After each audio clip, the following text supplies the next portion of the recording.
Hi, എൻ്റെ പേര് ആൽഫി രാജു. ഞാൻ വരുന്നത് പിറവത്തു നിന്നാണ്. ആം, ഞാൻ ഇന്ന് ജർമ്മനിക്ക് പോവാണ്. എൻ്റെ ഏറ്റവും വലിയ ആഗ്രഹമായിരുന്നു ഇത്. ആൻഡ് എന്നെ ഇതിന് സഹായിച്ചത് ഹൈറൻ കെയർ ആണ്. ആദ്യം തന്നെ അവരോടുള്ള നന്ദി സ്നേഹം ഞാൻ അറിയിക്കുന്നു. +2 കഴിഞ്ഞിട്ട് എന്ത് ചെയ്യണം എന്ന് അറിയാതിരിക്കുമ്പോഴാണ് ഇങ്ങനെ ജർമ്മൻ അന്നത്തെ ഒരു ട്രെൻഡ് ആയിട്ടിരിക്കുന്നത്. അപ്പോൾ എനിക്ക് പണ്ട് മുതലുള്ള ആഗ്രഹമായിരുന്നു പുറത്ത് പോയി പഠിക്കണം എന്നുള്ളത്. അപ്പോൾ അങ്ങനെ ഞാൻ ജർമ്മൻ പഠിച്ചു. അതിനുശേഷം എൻ്റെ ചേച്ചി ജർമ്മനിയിൽ പോയതും അവിടുത്തെ പ്രോസസ്സിങ്ങും കാര്യങ്ങളും ചെയ്തതൊക്കെ ഹൈറൻ കെയർ വഴിയാണ്. അങ്ങനെയാണ് ഞാൻ ഈ ഏജൻസിയെ പറ്റി അറിഞ്ഞതും അവിടെ പ്രോസസ്സിങ് ചെയ്യാനായിട്ട് തീരുമാനിച്ചതും.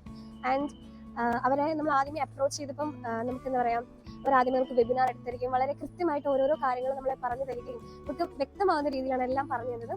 ആൻഡ് വളരെ സ്മൂത്ത് ആൻഡ് ഈസിയാണ് അവരുടെ പ്രോസസ്സിംഗ് ഒക്കെ. വളരെ ഇപ്പം എന്നെ സംബന്ധിച്ച് പറയുകയാണെങ്കിൽ 3 മാസം കൊണ്ട് നമുക്ക് എല്ലാം കറക്റ്റായിട്ട് പ്രോസസ്സിങ്ങും കാര്യങ്ങളും എല്ലാം അവരുടെ മാക്സിമം അവർ ട്രൈ ചെയ്തു. ആൻഡ് അതൊക്കെ കൊണ്ടാണ് ഞാൻ ഇന്നിപ്പോൾ ഇവിടെ പറക്കാനായിട്ട് എത്തിയിരിക്കുന്നത്. പിന്നെ ഏറ്റവും കൂടുതൽ പറയേണ്ട 2 വ്യക്തികളാണ് ബിജു സാറും ആൻസി മാമും. ആൻസി മാമിനെയാണ് ഞാൻ ആദ്യമായിട്ട് അപ്രോച്ച് ചെയ്യുന്നത്. ആൻഡ് എന്താ പറയുക, മാമാണ് ഇത്രയും നമ്മുടെ എല്ലാ കാര്യങ്ങളാണെങ്കിലും ഇത്രയും സ്പീഡാക്കിയും ഇത്രയും ക്ലാരിറ്റിയോട് കൂടി ഇത്രയും എത്തിച്ചത് മാമാണ്.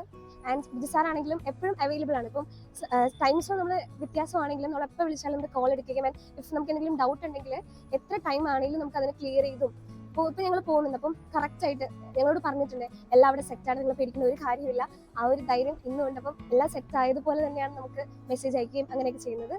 And thank you Ancy ma'am, Biju sir. ഇപ്പം തന്നെ ഞാൻ എൻ്റെ ഫ്രണ്ട്സിനാണെങ്കിലും ഫാമിലീസിനാണെങ്കിലും നഴ്സുമാരുണ്ട് ചേച്ചിമാർ. അപ്പോൾ അവർക്കാണെങ്കിലും ഞാൻ ഹൈറൻ കെയർ തന്നെയാണ് റെക്കമെൻഡ് ചെയ്തിരിക്കുന്നത്.